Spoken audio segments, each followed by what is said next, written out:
C'est un geste que des milliards de gens font chaque jour, presque sans y penser.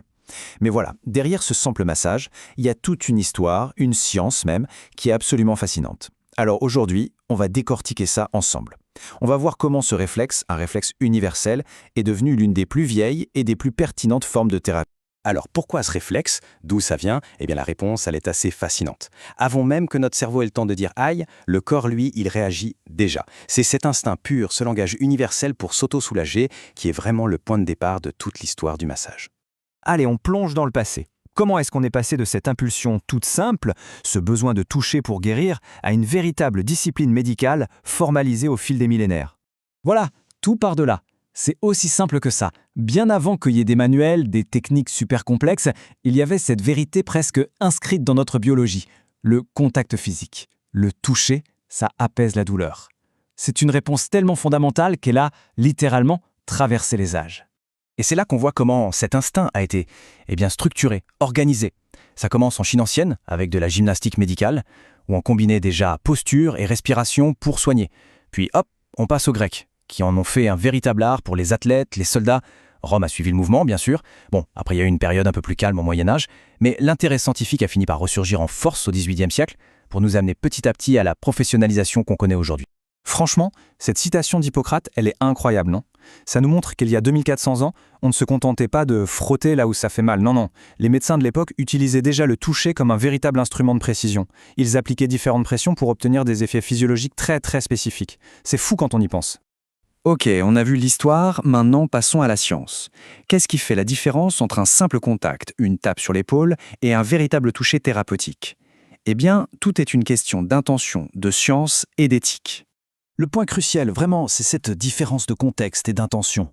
Un contact de tous les jours, c'est social, c'est souvent spontané. Mais le toucher thérapeutique, lui, c'est tout autre chose. C'est un acte clinique, un véritable outil de soin. Il y a un objectif précis, une méthode, et par-dessus tout, ça repose sur une base de confiance et un consentement très clair, très explicite. Alors là, on touche à un concept super important, la proxémie. En gros, c'est l'étude de notre espace personnel. Et le thérapeute y travaille dans ce qu'on appelle la distance intime, notre bulle, quoi. Entrer dans cette bulle sans un cadre professionnel hyper strict et une confiance absolue, ce serait une intrusion, purement et simplement. C'est pour ça que l'éthique et le respect, c'est vraiment le cœur du réacteur dans cette pratique. Et ça nous amène à la manière dont le thérapeute travaille. Ses mains, ce ne sont pas juste des outils pour appuyer. Pensez-y plutôt comme des scanners ultra-sensibles, des instruments de lecture. Avec des milliers de récepteurs sensoriels, la main peut littéralement lire la texture, la chaleur, la tension des tissus, et adapter le traitement en direct, en temps réel. C'est assez bluffant. Bon, alors, ouvrons un peu cette fameuse boîte à outils du thérapeute. C'est quoi concrètement les gestes de base que les kinés utilisent pour obtenir des effets aussi différents? Alors, on commence souvent avec l'effleurage. C'est un peu la porte d'entrée du massage. Un geste de prise de contact, une manœuvre douce, large, qui sert à préparer les tissus, bien sûr, mais aussi à établir la confiance, à voir comment le corps réagit. On peut dire que c'est la première phrase d'une conversation entre les mains du pro et le corps de la personne massée. Ensuite, on a le pétrissage. Là, on va plus en profondeur.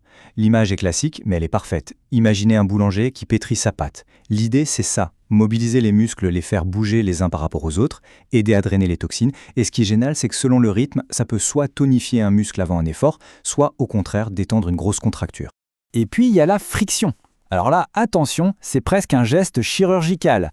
C'est une manœuvre très localisée, courte, profonde, qu'on utilise pour casser les adhérences, par exemple sur du tissu cicatriciel. En fait, on crée une toute petite inflammation contrôlée pour dire au corps « Hey, regarde ici, il faut que tu relances ton processus de guérison naturel, juste à cet endroit. » Alors, on a vu les outils. Mais pour qui? À qui ça s'adresse, tout ça? Eh bien, la réponse, c'est à quasiment tout le monde. C'est ça qui est dingue. L'adaptabilité de ces gestes de base permet de les utiliser dans des situations incroyablement variées. Regardez cette liste, elle est super longue et elle montre bien à quel point le massage est polyvalent. Ça peut être hyper stimulant pour un athlète juste avant une compète ou au contraire, calmer la douleur après une opération. Ça peut apporter du réconfort en soins palliatifs ou même être préventif pour aider une personne âgée à lutter contre les effets d'immobilité. Bref, l'objectif s'adapte vraiment à chaque personne. Ok, et aujourd'hui alors? Comment le kiné moderne fait-il le lien entre cet art ancestral et une médecine qui, elle, se base sur des preuves scientifiques? La clé, elle tient en 3 lettres. EBP, pour Evidence-Based Practice. En clair, ça veut dire qu'on n'applique plus une technique juste parce qu'on a toujours fait comme ça. Non, c'est une démarche, une approche pour prendre des décisions intelligentes, éclairées, en se basant sur tout un tas d'informations. Et cette démarche, elle repose sur 3 grands piliers. Premier pilier, les meilleures données scientifiques qu'on a sous la main. Deuxième pilier, l'expérience, le pif du thérapeute, son jugement clinique. Et le troisième, qui est tout aussi important, les valeurs, les attentes de la personne qui reçoit le soin. La bonne décision, elle est pile à l'intersection des 3. Par exemple, la science peut dire qu'une technique marche dans 80% des cas. Super.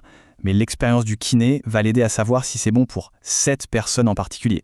Et enfin, la discussion avec la personne va permettre de s'assurer que le traitement a du sens pour elle. Donc on le voit bien, le but du jeu, ce n'est pas d'être un robot qui applique bêtement des protocoles. Pas du tout. C'est d'utiliser son expertise pour prendre ce que dit la science et l'adapter à un individu unique en respectant ce qui compte pour lui ou pour elle. C'est vraiment là que la science et l'humanité se rencontrent. Et tout ça, ça nous laisse avec une grande question pour l'avenir. À une époque où la médecine est de plus en plus high-tech, avec des robots, de l'intelligence artificielle, quelle place va-t-il rester pour cet outil si simple, si fondamental, si puissant et au final si profondément humain qu'est le toucher ? C'est une réflexion qui, je trouve, en dit vraiment très long sur la vision qu'on se fait du soin de demain.